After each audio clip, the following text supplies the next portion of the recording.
আপনারা জানেন তো তৃণমূল কংগ্রেস আমাদের শত্রু ভাবে। তৃণমূল কংগ্রেসের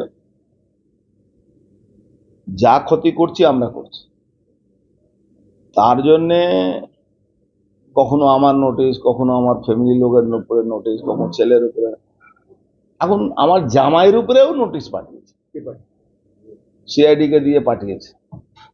তার মানে বুঝতে পারছেন কত নিচে লেভেলে রাজনীতি মমতা ব্যানার্জি করে নেন বাংলা।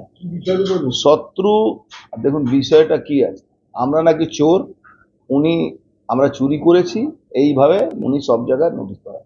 আরে অর্জুন সিং এর পরিবার 150 বছরের উপরে আমরা এখানে পশ্চিমবাংলায় বসবাস করি, আমরা বিজনেস ফ্যামিলির লোক, আমাদের বাবা ঠাকুরদা সবাই বিজনেস করে, আমার জামাইয়ের যেখানে বিয়ে হয়েছে সেও বিজনেসম্যান ফ্যামিলির লোক। আমাদের বারবার নোটিশ পাঠিয়ে হ্যারাসমেন্ট করা হচ্ছে। দেখেছেন আপনি, কখনো বলে কোঅপারেটিভ ব্যাংক থেকে আমরা নাকি পয়সা চুরি করেছি। ভাই পয়সা চুরি করেছি, আমরা এই 2 কোটি 4 কোটি টাকা চুরি করব? আমাদের পরিবারের টার্নওভার, ইনকাম ট্যাক্সের টার্নওভার শুনলে এদের মাথা খারাপ হয়ে যাবে, আমাদের ব্যবসা শুনলে এদের মাথা খারাপ হয়ে যাবে। সারা পৃথিবী জুড়ে আমাদের ব্যবসা আছে, কিন্তু শুধু পলিটিক্যাল কারণে এই হ্যারাসমেন্ট গুলো করা হচ্ছে। পলিটিক্যাল, আমি বিজেপি করি তার জন্য, আমি বিজেপির জন্য লড়াই করছি, আমি হিন্দুত্ব নিয়ে লড়াই করছি, আমি জিহাদিদের বিরুদ্ধে বলছি। জিহাদিদের বিরুদ্ধে বলা মানে তো মমতা ব্যানার্জির বিরুদ্ধে বলা। তো আমরা বলবো আপনি যত কেস করুন, যত নোটিশ পাঠান, আমার কিচ্ছু যায় আসে না। আমার পরিবার সবাই আমরা মেন্টালি প্রিপেয়ার আছি আপনার সব রকম টর্চারের বিরুদ্ধে আমরা লড়বো। কিন্তু আপনি এটা ভাবুন, আপনি আজকে করছেন, কালকে আপনার সরকার থাকবে না, তারপরে কি আপনি এটা করতে পারবেন? পারবেন না। আপনার ভাইপো কয়লা চুরি, গরু চুরি সবার মধ্যে ইনভলভ আছে। তার বন্ধু, তার বিনয় মিশ্রা দেশ ছেড়ে পালিয়ে গেছে।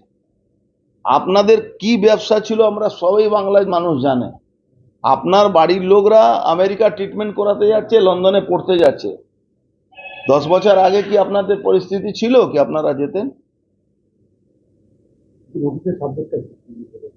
নোটিশে হাজিরা দিতে হবে। 3বার ডেকেছে এই নিয়ে, আজকে প্রথমবার ওর ব্যাপারে আমি মুখ খুললাম। এর আগেও 3বার ডেকেছে ছোট জামাই। অস্পষ্ট ভাবে সে বলেছে যে আপনি আমার কোম্পানি নামে বলছেন, আমার কোম্পানি যদি, আমার কোম্পানির সঙ্গে আপনার কোনো টার্ম আছে, কোনো কারোর টার্ম আছে, তো সেখানে তো ফার্স্ট ফেজেই লেখা থাকে কি নেগোসিয়েশন করবেন। আপনার যদি কোনো আমার প্রতি আপত্তি হবে তখন আরবিট্রেটরের ক্লজ আছে, আরবিট্রেটর বসান না। আরবিট্রেটর বসাবে না, শুধু হ্যারাসমেন্ট করবে। এইভাবে করে কোনো লাভ হবে না। 3বার হয়ে গেছে। আরে আপনি যদি আমার বিরুদ্ধে কিছু পাচ্ছেন তো আপনি চার্জশিট ফাইল করুন। আগে তো আরবিট্রেটর যেতে হবে, কোর্টে মামলা চলছে। আমাদের কাছে তো কোর্ট যাওয়া ছাড়া কোনো পথ নেই তো এখন। তো ভয় আপনি আমাদেরকে দেখাতে পারবেন না, যা ইচ্ছা।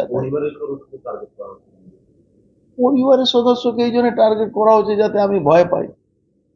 উনি ভুল ভাবছেন, আমার কোনো ভয় নেই। আমার পরিবারের লোকেরাও মেন্টালি প্রিপেয়ার আছে, আপনার বিরুদ্ধে লড়াই করবার জন্য আমরা সবসময় প্রস্তুত আছি।